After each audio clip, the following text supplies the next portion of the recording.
એમને વાર લાગે. ચલો માય કૃષ્ણ કનૈયા લાલ કી છે. આ વ્રત બોર ચોથની વાર્તા. આ વ્રત શ્રાવણ વદ ચોથના દિવસે થાય.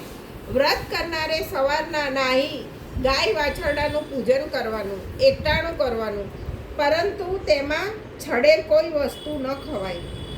એક ગામમાં સાસુ અને વહુ રહે. એક વેળા શ્રાવણ માસમાં અંધારી ચોથના દિવસે સાસુએ વહુને કહ્યું કે વહુ, હું નદીએથી નાહીને આવું ત્યાં સુધી તમે ઘઉલો ખાંડીને રાખજો. વહુ જરા અક્કલની અધૂરી હતી. તે ઊંધું સમજી. એમને ત્યાં એક વાછરડો હતો અને તેનું નામ ઘઉલો હતું.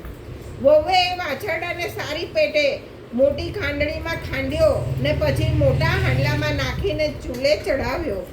સાસુએ કહ્યું હતું શું અને વહુએ કર્યું શું? ઘઉંના ખીચડાને બદલે વહુએ વાછરડાને મારીને તેને રાંધી નાખ્યો. થોડી વારે સાસુ આવ્યા અને બોલ્યા કે વહુ, ઘઉંલો ખંડાઈ ગયો ને? વહુ બોલી, મેં તો માંડ માંડ ખાંડ્યો. તે પછી તેના કટકા કરી હાંડલામાં ચડવા મૂક્યો. સાસુ કહે, કટકા કર્યા? એ ઘઉલો વળી ક્યાં? વહુ બોલી, કયો તે આપણો વાછરડો ઘઉલો. સાસુ બોલે, હાય હાય વહુ, તે ગજબ કરી નાખ્યો. કુમળા વાછરડાને મારતા તારો જીવ કેમ ચાલ્યો? સાસુની આંખમાંથી આંસુ સરી પડ્યા. વહુને પણ પોતાની ભૂલ સમજાઈ ગઈ. તે પણ રડવા લાગી. હવે આનું કરવું શું? સાસુ મોટો ટોપલો લઈ આવી. તેમાં પેલું હાંડલું મૂક્યું અને વહુને તે ઉકરડે દાટી આવવા માટે મોકલી. ગામના ઉકરડે જઈને વહુએ પેલું હાંડલું દાટી દીધું અને ઘરે પાછી આવી સાસુએ કમાડ વાસી દીધા. હવે વાછરડાની માતા ગાય હતી. તે સવારમાંથી સીમમાં ચરવા ગયેલી. એને જ્ઞાન થયું અને ખબર પડી કે પોતાનો ઘઉલો મરી ગયો છે અને તે ઉકરડામાં દાટવામાં આવ્યો છે.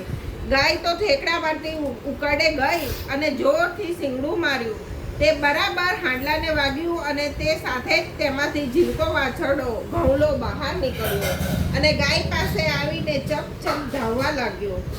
ગામમાં એક રંગી વાછરડાવાળી આ એક જ ગાય હતી. તેથી ગામની સ્ત્રીઓ તેની પૂજા કરતી. કેટલીક વારે ગામની સ્ત્રીઓ હાથમાં થાળ લઈને ઘઉલાને પૂજવા આવી, પણ ઘઉલો ન દેખાય. તેથી બારણા ખટખટાવ્યા. સાસુ કમાડ ઉગાડે તો જવાબ શું આપે? અંદરથી કંઈ જવાબ ન મળ્યો એટલે બધી સ્ત્રીઓ પાછી ફરતી હતી.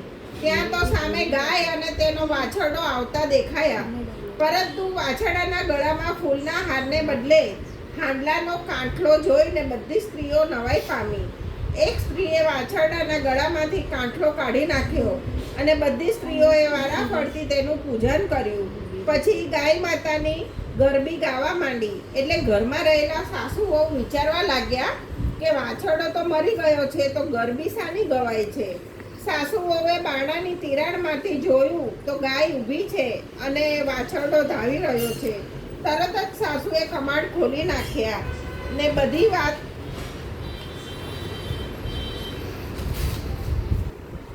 વાત કહી જણાવી. બહેનો, તમારા વ્રતના પ્રતાપે મારો ઘઉલો સજીવન થયો છે. બહેનો, તમારા વ્રતના પ્રતાપે મારો ઘઉલો સજીવન થયો છે. સ્ત્રીઓ બોલી, માજી, ગાય માતાના શરીરમાં 33 કરોડ દેવતાઓનો વાસ છે. એટલે ગાય માતાનું વ્રત કરવાથી મનોકામના જરૂર પૂર્ણ થાય છે. ત્યારથી સાસુ વહુએ ગાય માતા પર એટલી બધી શ્રદ્ધા બેઠી કે તેમણે દર વર્ષે બોર ચોથનું વ્રત કરવાનો સંકલ્પ કર્યો અને તે દિવસે દળવું નહીં, ખાંડવું નહીં એવો નિયમ લીધો.